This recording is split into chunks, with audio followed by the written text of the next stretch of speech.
Her hand was bleeding, the crimson drops falling onto ancient stone as 300 candles flickered in a language older than her bloodline, and Claire Donovan realized with absolute clarity that she was about to bind her mortal soul to a creature who had not been human since before her country was born. But to understand how a foster kid with nothing but student debt and a worn backpack became the one thing a vampire king could not live without, how a single choice made by a girl who had every reason to look away changed the fate of 2 worlds, we have to go back 3 days. Back to the moment everything shattered and rebuilt itself. Back to the exam that would cost her everything. Back to the fragile cry that stopped her heart.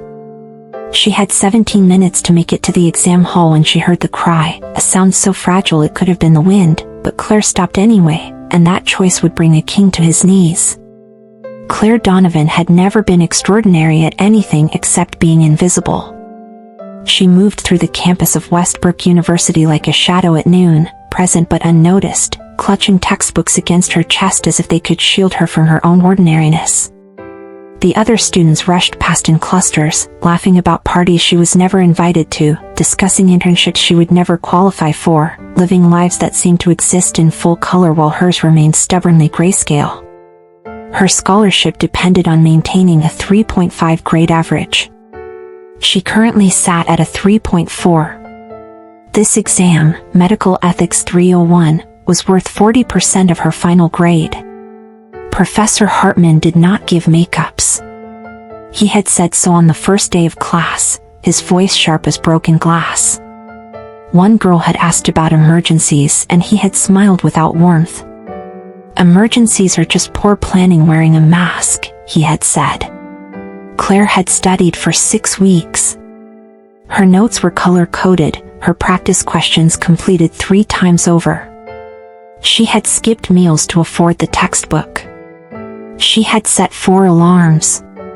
She was going to be on time. The autumn air bit at her cheeks as she cut through the park bordering campus, her breath visible in small desperate clouds. Leaves crunched under her worn sneakers. 17 minutes. The exam hall was 12 minutes away if she ran. She could do this. She had to do this. Then she heard it. A sound like a bird with a broken wing, thin and wavering. Help. Claire slowed, her heart hammering against her ribs. She turned her head and saw the old woman collapse near the base of an oak tree, one hand stretched toward the pathway, the other clutching her chest. She was small, frail, dressed in clothes too elegant for a public park, a silk scarf the color of deep wine tangled around her silver hair. Their eyes met. The woman's eyes were strange, pale gray like winter sky, and for just a moment Claire felt something move through her, a current of recognition she could not name. Please, the woman whispered. Claire looked at her phone. 15 minutes now. She looked at the exam hall in the distance, the brick building that held her entire future. She looked back at the woman, crumpled and shaking. And she made a choice that would alter the fabric of 2 worlds. Across the city, in a place where shadows lived as entities and time moved like honey, Lucian Thorne stood at the window of his estate and felt the bond snap tight. His mother was in distress. He moved before thought, his form dissolving into darkness and reforming in the space between heartbeats. The bond that tethered him to Marguerite was ancient, woven through centuries of blood and devotion. She was the only thing in this world he had left to love. The only thing that reminded him he had once been capable of it. He was the vampire king of the Eastern Territories, feared and absolute. His word was law across 100 bloodlines. He had ended wars with a glance and crushed rebellions with a whisper. But his mother had wanted to walk in the autumn park. She missed mortal things sometimes, the smell of dying leaves, the chill of impending winter. He had allowed it. He had been a fool. Now he followed the bond like a compass, his power rippling outward, making streetlights flicker and car alarms sing. Humans would not remember him passing. They never did. He was smoke and instinct, terror in a well-cut suit. When he found her, there would be a reckoning. Anyone who had harmed Marguerite Thorne would learn what it meant to earn the attention of an immortal king. He arrived at the park in a rush of displaced air and immediately scented two things: his mother's blood, barely a drop, and something else. Honey. Lavender. Fierce sweat and cheap soap, and something underneath, something pure. Human. His vision sharpened, darkness gathering at the edges of his sight. A human had touched his mother. Every instinct screamed for violence. But then he saw them. Marguerite was sitting upright now, leaning against the tree, her color returning. And kneeling beside her, small and trembling, was a girl who could not have been more than 20, pressing a bottle of water into his mother's hands with fingers that shook. "You are going to be okay," the girl was saying, her voice unsteady but determined. "The ambulance is coming. I called them. You are not alone." Marguerite's hand, papery and ancient, covered the girl's. "Thank you, child," his mother said, and there was something in her tone that made Lucian pause in the shadows. A softness. A knowing. "I am sorry," the girl said, and she was crying now, silent tears cutting tracks through the flush on her cheeks. "I have to go. I am so sorry. I should stay, but I..." She looked at her phone and a sound escaped her that was almost a sob. "Go," Marguerite said gently. "You have done enough." But the girl did not go. She stayed, holding his mother's hand, waiting for the sirens. And Lucian, hidden in the dark between trees, watched as the girl sacrificed whatever she was running toward and did not even seem to realize the weight of her own choice.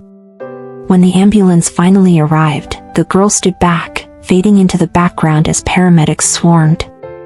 She watched them load Marguerite onto a stretcher with wide, worried eyes. She gave a statement to the EMTs in a voice gone hoarse.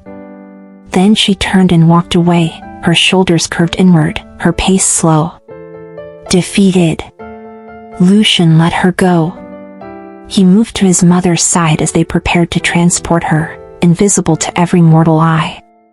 Marguerite turned her head and looked directly at him. "Do not interfere," she said quietly, her voice for him alone. "Not yet." "Mother," he began, but she smiled, and it was the smile of someone who had just set a plan into motion. "Find her," Marguerite whispered. "The girl. Claire Donovan.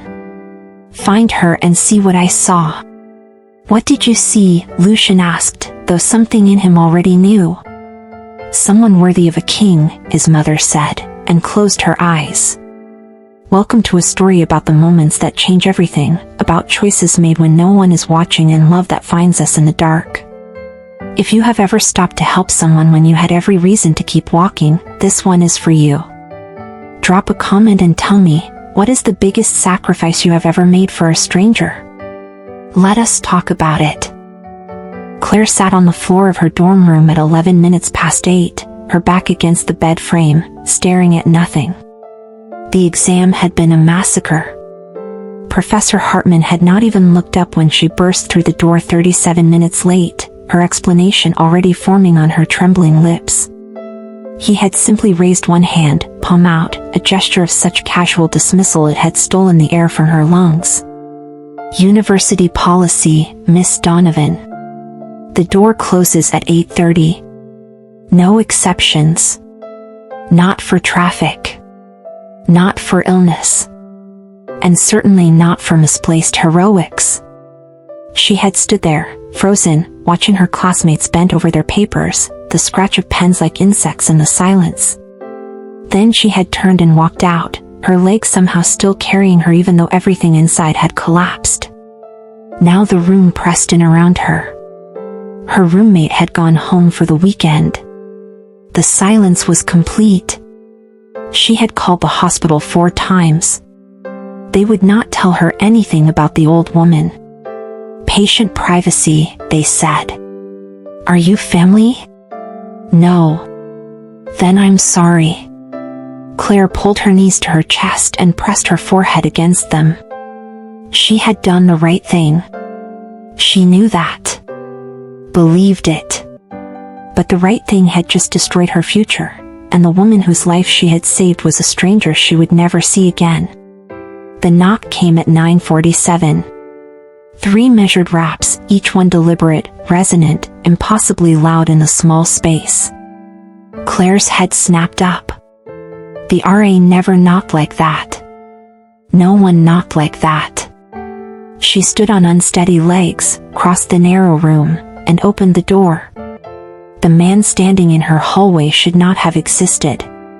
He was tall enough that she had to tilt her head back to meet his eyes, dressed in black that seemed to drink the light from the flickering fluorescence overhead.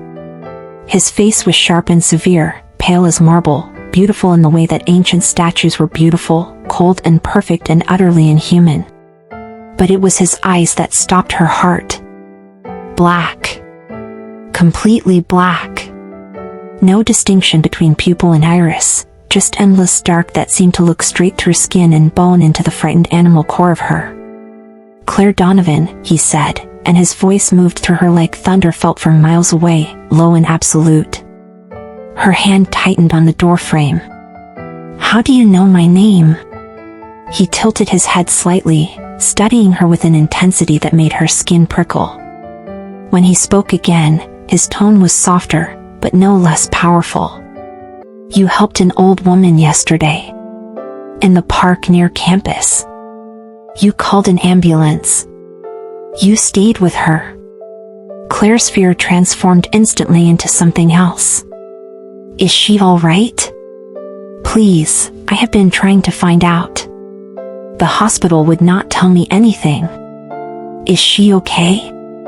Something flickered across his perfect face. Surprise, perhaps. Or confusion. "She is recovering," he said slowly, as if the words were unfamiliar in his mouth. "Because of you. You saved her life." Relief crashed through Claire so powerfully her knees weakened. "Oh, thank God. I was so worried." Lucian stared at her. This girl who had sacrificed everything for a stranger now sagged against the doorway in relief, her eyes bright with tears, and she did not even know what she had done. What she had set in motion. "She was my mother," he said quietly. Claire's eyes widened. "Your mother. I am so glad she is okay. I should have stayed at the hospital. I'm sorry I left. I just had this exam and I thought." "You missed something important," he interrupted. "For her." Claire nodded, fresh shame coloring her cheeks. "I failed. I got there too late and Professor Hartman would not let me take it. But it does not matter. Your mother needed help. Anyone would have done the same." "No," Lucian said, and he stepped closer, crossing the threshold uninvited. The temperature dropped. Claire could see her breath now. "They would not have. I have walked this earth for 300 years, and I have never seen anyone do what you did." His hand rose slowly, stopping just before touching her face, hovering there in the charged space between them. "So now I need to understand," he whispered, his dark eyes searching hers with desperate intensity, "why you exist. And why I cannot leave." Claire stepped back instinctively, her spine hitting the doorframe, her breath coming fast and shallow. "You need to leave," she said, trying to keep her voice steady. "I don't know what this is, but you cannot just show up at my dorm and say things like that. It's not normal." Lucian lowered his hand slowly but did not retreat. He stood in her doorway like a shadow given form, filling the space with a presence that made the air feel thinner. "You do not understand what you have done," he said quietly. "I helped someone," Claire shot back, fear sharpening into something closer to anger. "That is all. That is what normal people do. That is what we are supposed to do for each other. Normal people do not sacrifice their futures for strangers," Lucian said, his voice flat and absolute. "People calculate cost. They weigh options. They protect themselves first. Always. That is the nature of humanity. Well, maybe you know the wrong kind of people.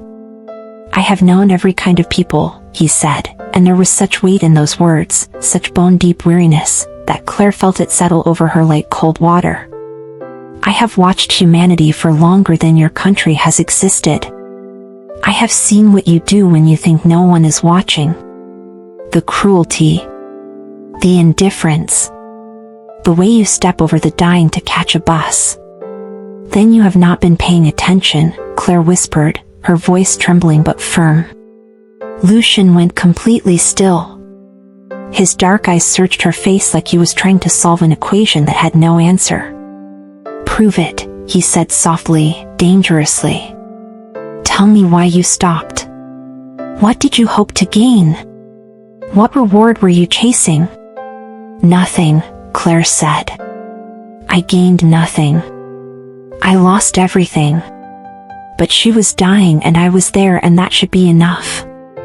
That has to be enough, or what is the point of any of this? No one believes that anymore. I do, Claire said, lifting her chin. I have to. The silence that stretched between them was taut as a wire, humming with tension. Claire's heart hammered so hard she could feel it in her throat. This man, this impossible, beautiful, terrifying man was looking at her like she had reached into his chest and torn something loose. What he did not tell her was that he had stopped breathing. That he had not needed to breathe in 3 centuries but had been doing it out of habit, mimicking humanity, and now he had forgotten the rhythm entirely. You are in danger, he said finally, his voice rough. The university will not show mercy. Professor Hartman is known for his rigidity. You will lose your scholarship. Your future. Everything you worked for. That is my problem, Claire said, though her voice cracked on the words. Not yours. It became mine the moment you touched her, Lucian said. The moment you chose compassion over survival. That act created a debt. I do not want anything from you, Claire said, even though they both knew it was not entirely true. Lucian's expression shifted into something almost like pain. He took one step back, then another, moving toward the stairwell with a grace no human possessed. Whether you want it or not, you will have it, he said without turning around. I will fix what was broken. Consider it a debt repaid, nothing more.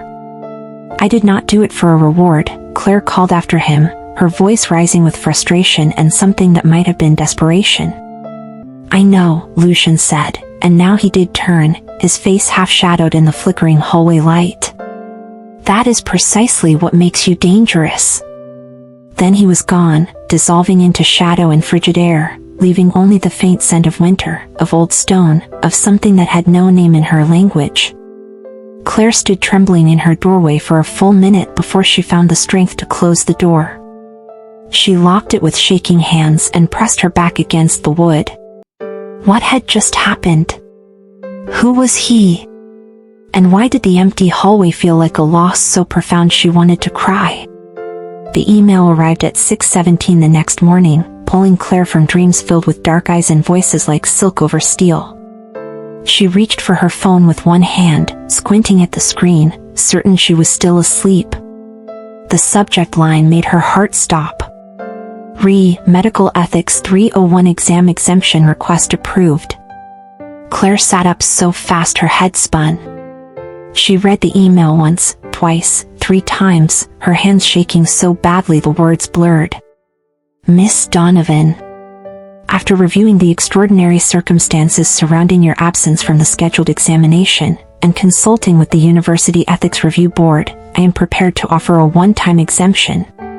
Your actions on the day in question demonstrated a practical application of the ethical principles this course is designed to teach. It would be hypocritical of me to punish you for embodying the very values we espouse. You are authorized to complete a makeup examination this Friday at 2 p.m. in my office. Do not be late. Professor Richard Hartman. Claire read it again. Then again. This was impossible. Hartman never gave exceptions. Never. He had failed students for arriving 2 minutes late. The ethics review board did not convene on weekends. Her phone buzzed in her hand. Unknown number. You are welcome. Claire's breath caught. She typed back with trembling fingers, "What did you do?" The response came immediately, as if he had been waiting, watching. Only what needed to be done. You saved a life, Claire. They needed to be reminded that ethics without action is just philosophy. You made it real. Claire stared at the screen, her emotions a twisted knot of gratitude, anger, confusion, and something more dangerous she could not name. Claire, you cannot just manipulate people for me. That is not how the world works. Lucian, I did not manipulate anyone. I simply provided Professor Hartman with a complete account of what happened. The hospital records. The paramedic statements. The fact that my mother would have died without intervention. He made his own choice. Claire, how did you even get all of that? Lucian, I have resources. And I have lived long enough to know which doors to knock on. Claire sat on the edge of her narrow bed, her heart racing. She should be angry. She was angry. But underneath the anger was a relief so profound it made her dizzy. Claire, I do not know what to say. Lucian, say you will meet me tonight. There is a cafe on Maple Street called Moonstone. 9 o'clock. You deserve answers to questions you have not yet thought to ask. Claire, I cannot. Lucian, you can. And you will. Because you are curious, Claire Donovan. Because you feel this connection to this impossible pull. Because 24 hours ago you made a choice that altered the course of 2 lives and you do not even understand how yet. Claire stared at the message for a full minute. Every logical part of her brain screamed to block the number, to take the exam exemption as the gift it was and never look back. But she had stopped listening to logic the moment she heard a fragile voice crying for help in an empty park. Her thumbs moved across the screen. Claire, 1 hour. You answer my questions honestly. And then you leave me alone. Lucian, 1 hour. I promise you the truth, whatever it costs me. It was a lie, though neither of them understood it yet. Some promises are made to be broken by forces larger than intention. Some meetings are written in the fabric of fate itself. Claire set down her phone and pressed her hands to her face. She had 8 hours until her library shift. 12 hours until 9 o'clock. 12 hours to decide if she was brave enough or foolish enough to walk into the unknown. She looked at the email from Professor Hartman again. At the second chance she had been given. At the impossible gift from an impossible man who had looked at her like she was the mystery, not him. She was going to go. She had known it the moment she read his first message. Some choices are made long before we admit them to ourselves. The Moonstone Cafe existed in the kind of deliberate shadow that made Claire wonder if normal people could even see it, tucked between a used bookstore and a theater that had been closed for decades, lit entirely by candles that never seemed to burn down. Claire arrived at 8:57, her jacket pulled tight against the October wind that cut through the streets like something with teeth. Lucian was already there, seated in the farthest corner, a cup of coffee before him that she somehow knew he had not touched. He stood when she entered, the gesture so old-fashioned and formal it made something in her chest twist. You came, he said softly, and there was relief in his voice so profound it sounded like pain. You knew I would, Claire replied, moving toward him on legs that felt unsteady. I hoped, he corrected. Hope and certainty are not the same thing. Not anymore. They sat across from each other, the small wooden table between them suddenly feeling both vast and insufficient. Tell me, Claire said without preamble. All of it. No more mystery. No more games. The truth. Lucian was quiet for a long moment, his impossibly dark eyes fixed on her face like he was memorizing every detail, every freckle, every fear. I am not human, he began, his voice low and careful. I have not been human since the spring of 1724. I was turned during a war I no longer remember the purpose of, by a creature I later hunted down and destroyed. I am what your stories call vampire, though that word does not begin to capture what I actually am. Claire should have laughed. Should have stood and walked out. Should have called someone, anyone. But the words settled into her bones like truth she had always known. You drink blood, she whispered. I do, Lucian said, no hesitation. But I do not kill. Not anymore. Not for 2 centuries. I have learned to survive without taking life. Anymore, Claire repeated, the word heavy between them. Lucian's jaw tightened, a muscle jumping beneath that pale perfect skin. I have done terrible things, Claire. I have been a monster in every definition of the word. I have taken life without thought, without mercy. I have ruled through fear and violence. I have burned villages. I have ended bloodlines. I am not good. I need you to understand that. Then why are you here? Claire asked, her voice barely audible. Why are you telling me this? His eyes met hers, and for the first time she saw real pain there, ancient and bottomless. Because my mother is the only piece of my humanity I have left, he said, and his voice cracked on the words. When I was turned, when I was dying in a field hospital with a bayonet wound through my chest, she found me. The vampire who made me had left me to suffer through the transformation alone. But she tracked me. She begged him to turn her as well. She did not want to lose me to eternity. Oh God, Claire breathed. So we have walked together through 3 centuries, Lucian continued. She is my anchor. My conscience. My memory of what love looks like. The only reason I remember I was once human. Once capable of caring about anything beyond blood and power. He looked down at his hands, pale and steady on the dark wood. And I almost lost her, he whispered. She wanted to feel autumn one more time. Such a small, simple thing. The smell of dying leaves. The promise of winter. And I let her go alone because I am a king and I had business to attend to, treaties to sign, conflicts to resolve. I chose politics over her safety. It is not your fault, Claire said instinctively. It is entirely my fault, Lucian said, his voice hard. And then you, this stranger, this girl with no reason to care, you stopped your entire future to save her. Do you understand what that means to me? I was just, Claire started, but he reached across the table and took her hand. His skin was ice cold, like marble that had never seen sun. But his grip was gentle. Reverent.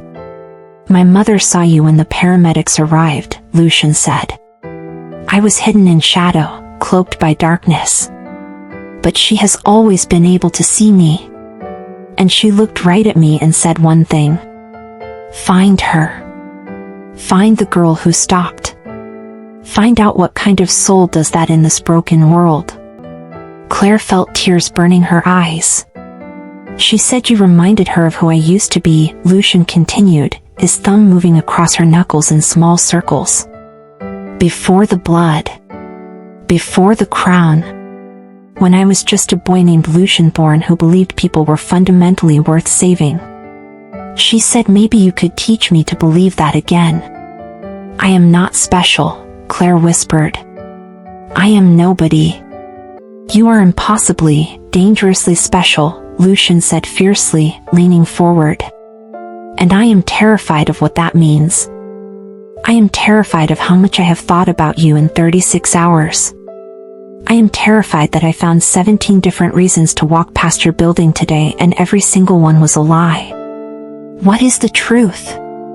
Claire asked. "That I wanted to see if you were real," Lucian said. "If I had imagined the girl who knelt in the dirt and held a stranger's hand like she was holding something sacred. And now you are sitting across from me, knowing what I am, and you have not run. So tell me, Claire Donovan. Tell me what that means." Claire looked at their joined hands. At the contrast between her warmth and his cold. At the impossible reality sitting across from her in a cafe that felt like it existed outside of time. "It means I am either very brave or very stupid," she said. "Or very necessary," Lucian replied softly. "To me." The candles flickered. The cafe owner had disappeared into the back room, leaving them alone. And in that moment, Claire made her second choice that would change everything. She did not let go of his hand. They talked until the cafe owner stopped pretending to wipe down tables and simply sat in the corner with a book, resigned to their presence. Claire told him about growing up in foster care, about being moved from house to house like a piece of furniture no one really wanted. About the families who were kind and the ones who were not. About aging out of the system at 18 with nothing but a backpack, $200, and a determination to become someone who helped people the way no one had helped her. "I chose pre-med not because of money or prestige," she said quietly. "I chose it because I remember being a sick kid in a hospital with no one to hold my hand. I remember how terrifying that was. I wanted to be the person who stays."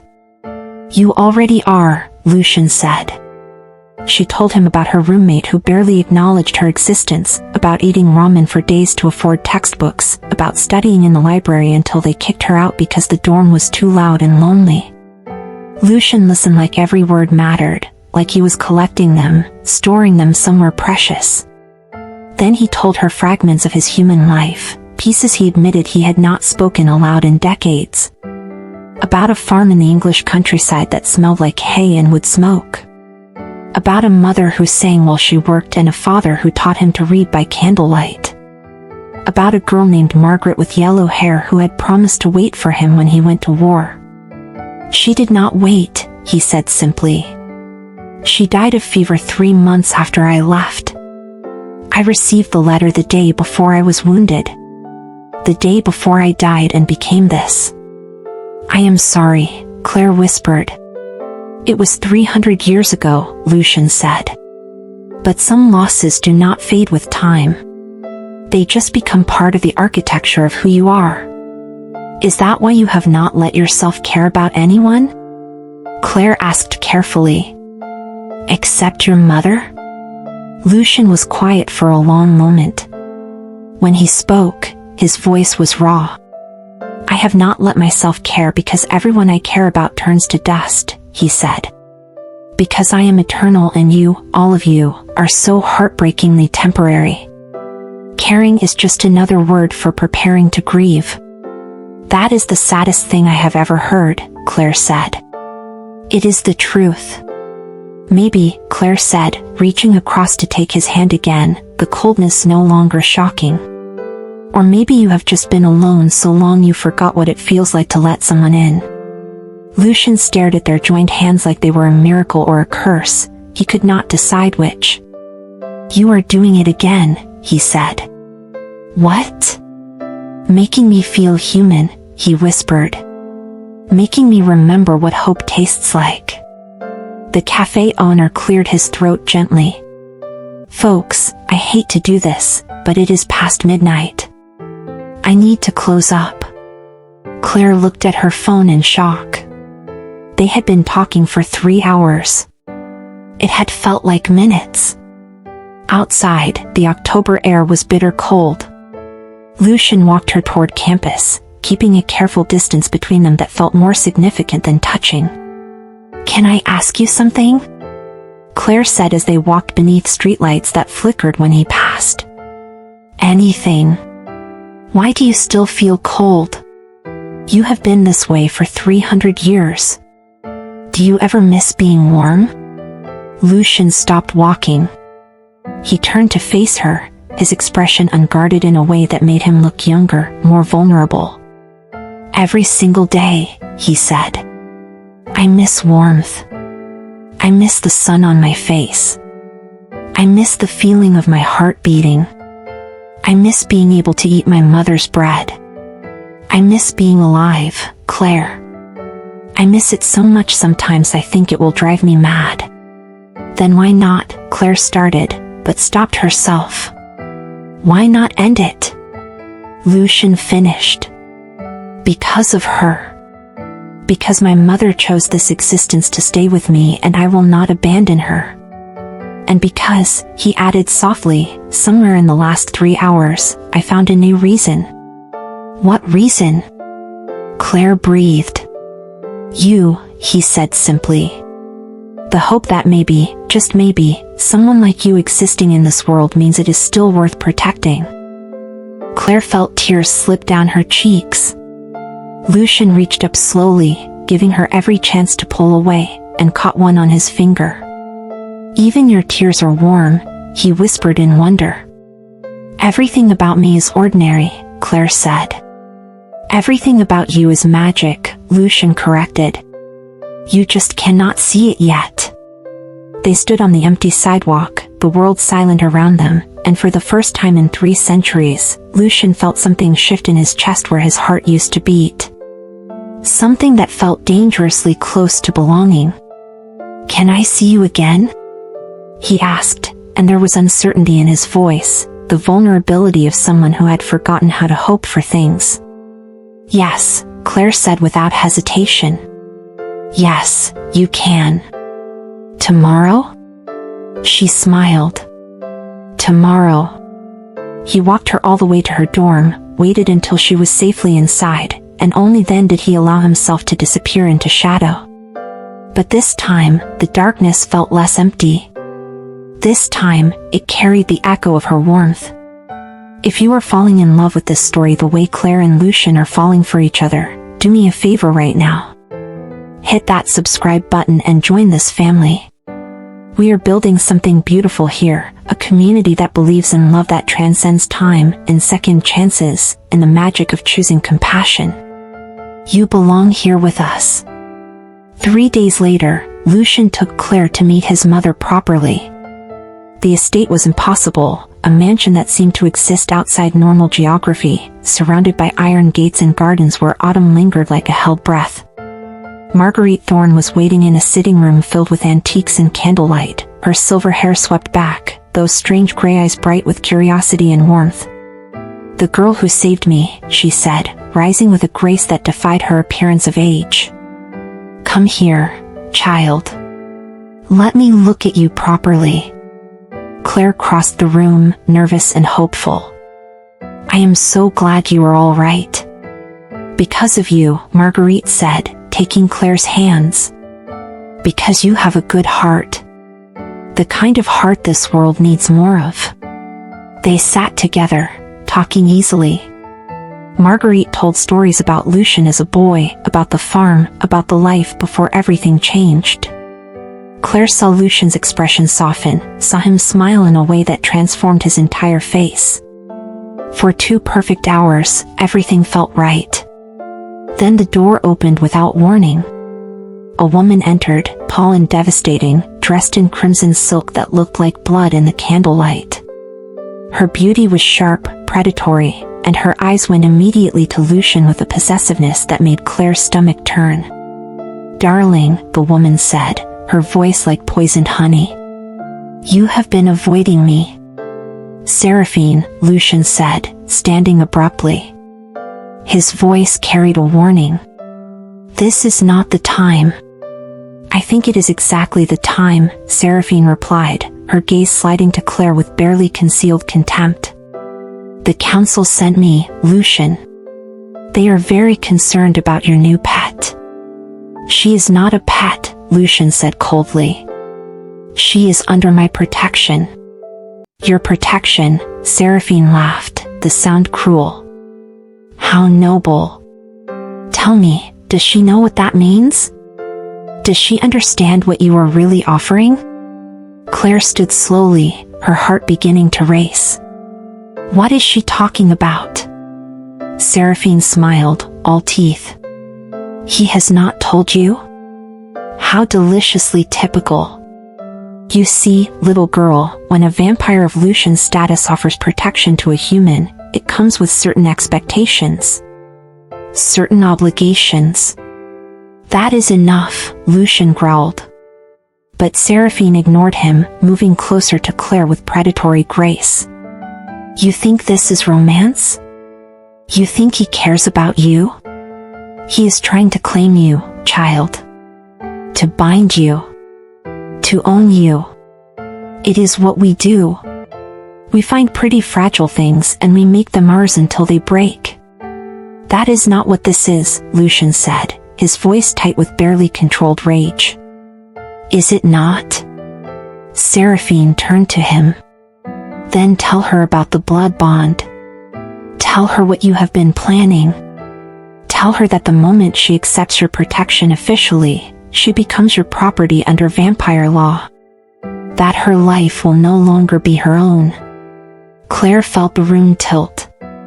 She looked at Lucian, searching his face. That is not true. Tell me that is not true. Lucian's silence was answer enough. You were going to bind me? Claire whispered, backing toward the door. Without telling me what it meant? I was trying to protect you, Lucian said desperately. The council views you as a threat. A human who knows our secrets. The binding is the only way to keep you safe. Safe, Claire repeated, her voice breaking. Or owned. It is not like that. Then what is it like? Claire shouted, tears streaming now. Tell me, Lucian. What happens if I accept this protection? What do I lose? Your freedom to leave, Seraphine supplied helpfully. Your ability to refuse him anything. Your will becomes secondary to his. It is a lovely arrangement. For him. Get out, Lucian snarled at Seraphine, his control fracturing. But the damage was done. Claire looked at Marguerite, who sat silent and sad, and saw the truth there. She had known. They had all known. I trusted you, Claire said to Lucian, her voice small and shattered. I told you everything. I let you into my life. And you were just trying to trap me? No, Lucian said, reaching for her. Claire, please listen. Do not touch me, she said, jerking back. I was finally getting my life together. I was finally going to be someone who mattered. And you were going to take all of that away. I would never take anything from you, Lucian said, and there was anguish in his voice that sounded real. Everything I have done has been to give you a future. A future as your possession, Claire said. That is not a future. That is a cage. She ran. This time, every instinct in Lucian screamed to follow, to explain, to make her understand. But Marguerite's hand on his arm stopped him. Let her go, his mother said softly. Let her choose to come back. Or you prove Seraphine right. Lucian stood in the center of his ancient home and felt something he had not experienced in 300 years crack open in his chest. Not his heart, because that organ no longer beat. But something deeper. The fragile, foolish hope that he could be worthy of someone good. And now it was bleeding out, and he had no idea how to stop it. Claire made it back to her dorm room before the sobs came, violent and wrenching, the kind that bent her double and stole her breath. She had been so stupid. So naive. A vampire king did not care about a nobody foster kid. He had been playing a game she did not understand with rules she could not see. Her phone buzzed. Then again. And again. Lucian, please let me explain. Lucian, it is not what Seraphine made it sound like. Lucian, Claire, please. Just talk to me. She turned her phone off and buried her face in her pillow. But even as she cried, a small voice in the back of her mind whispered doubt. She remembered the way he had looked at her in the cafe. The vulnerability when he spoke about missing warmth. The gentleness in his touch. The 3 hours of conversation where he had shared pieces of himself that clearly cost him something to reveal. Was all of that a lie? Could someone fake that kind of pain? Across the city, Lucian stood at the window of his study, motionless as a statue. Seraphine had left with a satisfied smile. Marguerite had retired to her chambers, disappointed but not surprised. And he was alone with the wreckage of his own mistakes. He should have told Claire about the bond from the beginning. Should have explained what protection meant in his world. But he had been afraid. Afraid she would run before she understood. Afraid she would see him as the monster he had always been. And now she had run anyway. His phone sat on the desk, dark and silent. He had sent 6 messages. She had not responded to any of them. He could find her easily. Could appear in her room, force her to listen. But that would prove everything Seraphine had said. That he saw her as a possession, not a person. For 300 years, he had taken what he wanted. Had commanded and controlled and conquered. But Claire deserved more than that. She deserved a choice. Even if that choice was to walk away from him forever. Lucian picked up his phone one last time.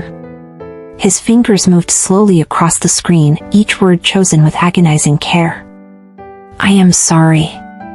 Not for wanting to protect you, but for not trusting you with the whole truth. You deserved honesty and I gave you secrets. You deserved partnership and I offered control. I was wrong. He paused, his thumb hovering over the send button. Then he typed the rest. The blood bond is real. It would tie your life to mine, give me certain rights over your safety and your choices. Seraphine was not lying about that. But she left out one thing. It works both ways. You would have the same rights over me. The same claim. The same power. I would belong to you as much as you belong to me. I have never offered that to anyone in 3 centuries. I was never willing to give someone that much control over my existence. But I would give it to you. Not because I want to own you, but because the thought of a world where you are not in it feels unbearable now. You made me remember what it feels like to be human. To hope. To care about something more than survival. I am not asking you to forgive me. I am not asking you to come back. I am just asking you to know the truth. All of it. You are free, Claire. You have always been free. And if you choose to walk away, I will not follow. I will fix the council problem another way. I will make sure you are safe even without the bond. But if you choose to stay, if you choose me, it will be the greatest honor of my very long life. The choice is yours. It always was. He hit send. Then he set down the phone and waited. Claire turned her phone back on at 2 in the morning, unable to sleep, her eyes swollen from crying. Lucian's message was there, long and raw and achingly honest. She read it once. Then again. Then a 3rd time. It works both ways. You would belong to you as much as you belong to me. She sat up slowly, her heart pounding. This was not ownership. This was partnership. Equality. A mutual choice to be bound together. It was terrifying. It was also the most honest thing anyone had ever offered her. Claire looked at the message for a long time. Then she looked at her life. At the dorm room that had never felt like home. At the future she had been chasing that suddenly felt empty. And she thought about the way Lucian had looked at her in the candlelight, like she was the answer to a question he had been asking for centuries. She thought about his cold hand in hers and how she had not wanted to let go. She thought about the way he had listened to her stories like they mattered. Her fingers moved across the screen. "Claire, I need to know one thing. Do you care about me? Really care? Or am I just a curiosity? A reminder of your humanity?" The response came in seconds. He had been waiting.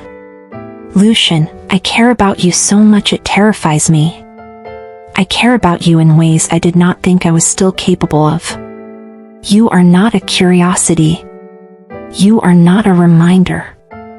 You are Claire. And you have become essential." Claire stared at the words, tears sliding down her cheeks again.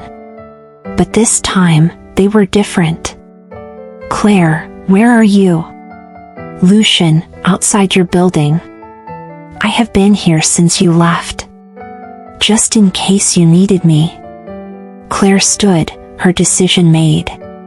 Some choices are terrifying. Some choices change everything. Some choices are the only ones that make sense. "Claire, stay there. I am coming down." Claire found him standing beneath a streetlight that kept flickering and dying, his hands in his pockets, his face tilted up toward a sky he could no longer walk under in daylight. He turned when he heard her footsteps, and the expression on his face was so raw, so vulnerable, it made her chest ache.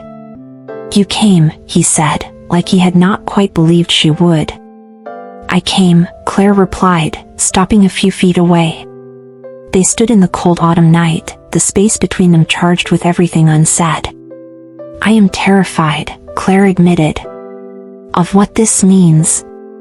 Of losing myself. Of getting hurt." "I know," Lucian said softly. "But I am more terrified of walking away," she continued, her voice shaking. "Of spending the rest of my life wondering what if. Of being safe and small and alone when I could have been brave." Lucian moved closer, slowly, giving her every chance to retreat. "You are the bravest person I have ever met," he said. "You stopped for my mother when no one else would. You are stopping now when everything logical tells you to run.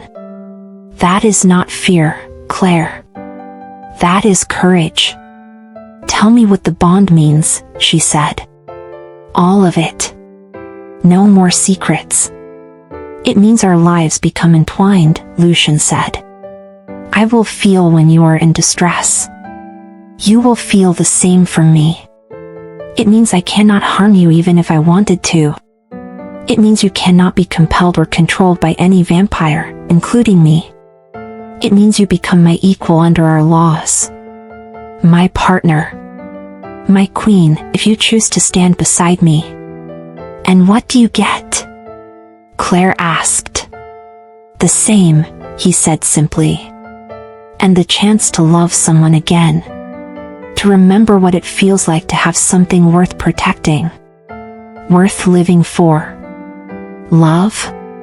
Claire whispered. "I am falling in love with you, Claire Donovan," Lucian said, and his voice cracked on the words. "I did not think I was capable of it anymore. But you brought something back to life in me that I thought was dead. And I will spend eternity trying to be worthy of that gift if you let me." Claire closed the distance between them and took his cold hands in her warm ones. "I do not need you to be worthy," she said. "I just need you to be honest. To choose me the way I am choosing you." "Always," Lucian breathed. "I will choose you always." "Then yes," Claire said. "Yes to the bond. Yes to whatever comes next. Yes to you." Lucian pulled her close, his forehead resting against hers, and for the first time in 300 years, he felt something that was not hunger or duty or endless hollow existence. He felt whole. The bonding ceremony happened 3 days later in the same sitting room where everything had shattered. Marguerite officiated, speaking words in a language older than English, older than most civilizations. She cut their palms with a silver blade, his blood black and ancient, hers bright red and alive. When their hands clasped together, Claire felt it. A rush of connection, of awareness, of two separate lives recognizing each other and choosing to intertwine. She gasped. Lucian steadied her. I feel you, she whispered in wonder. And I feel you, he replied. Your warmth. Your heartbeat. Your life. It was terrifying and beautiful and utterly right. The council could not argue with a completed bond.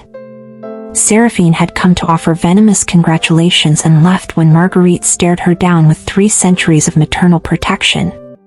Claire kept going to classes, kept studying, kept working toward her degree. But now she came home each evening not to an empty dorm but to an impossible estate where a vampire king waited with increasingly human nervousness, asking about her day, learning to laugh again, remembering what joy felt like. One night, 6 months after the bond, Claire was studying for her final exams at the long table in Lucian's study.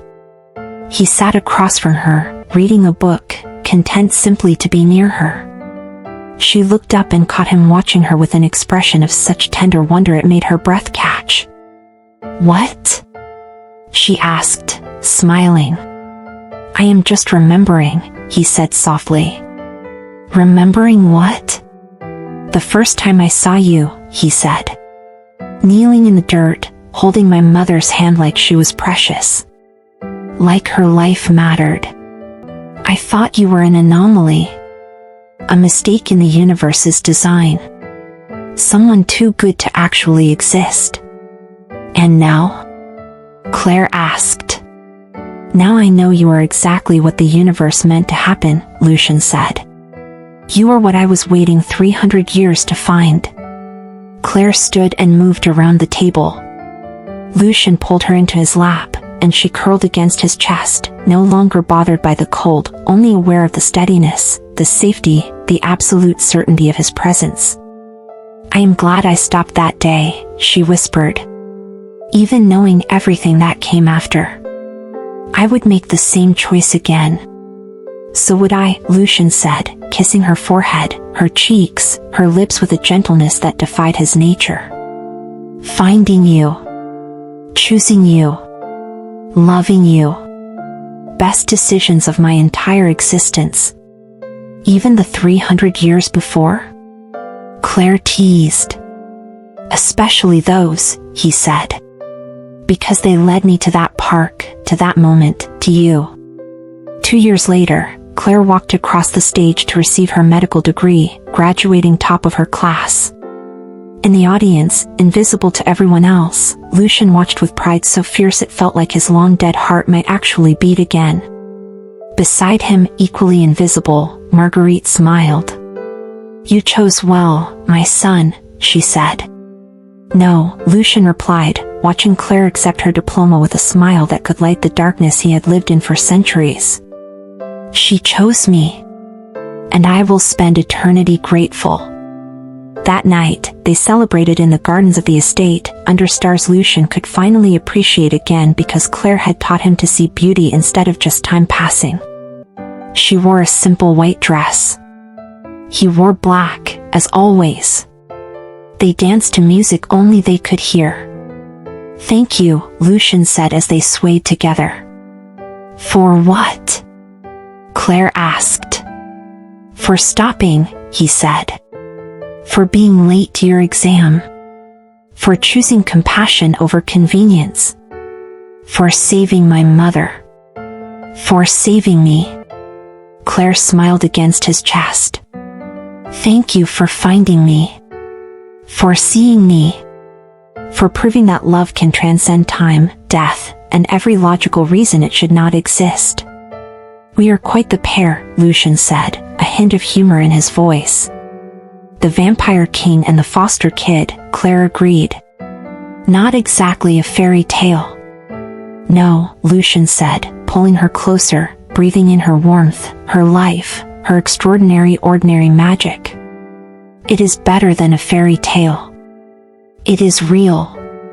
And in the garden where autumn always lingered and time moved like honey, they danced. Two souls who had found each other against all odds. 2 choices made in a moment that had rewritten destiny. 1 love that would last forever. So here is my final question for you, and I really want to hear your answer. If you were Claire, would you have stopped that day in the park? Would you have sacrificed everything for a stranger? And if someone offered you a love that was terrifying but real, that cost you your normal life but gave you everything you never knew you needed, would you be brave enough to say yes? Claire made her choice. She chose compassion. She chose courage. She chose love. And she found something eternal. If this story touched something in your soul, if you believe in the transformative power of one small act of kindness, if you believe love can find us in the most impossible circumstances, then I need you to do something for me. Hit that subscribe button right now. Join this family. We are building a community of people who still believe in magic, in second chances, in love that defies logic. Drop a comment below and tell me about the choice you made that changed everything. The moment you chose compassion over convenience. The time you were brave when you could have been safe. Let us celebrate those moments together. Thank you for being here. Thank you for believing in Claire and Lucian's story. Thank you for believing that one choice, one moment, one act of kindness can rewrite destiny. And remember, the next time you see someone who needs help, the next time you have the choice between walking past or stopping, think about this story. Think about what you might set in motion. Think about who might be watching. Think about the love you might be inviting into your life without even knowing it. Sometimes the biggest risks lead to the most beautiful rewards. Sometimes being late to where you are going means arriving exactly where you are meant to be. Until next time, choose kindness. Choose courage. Choose love.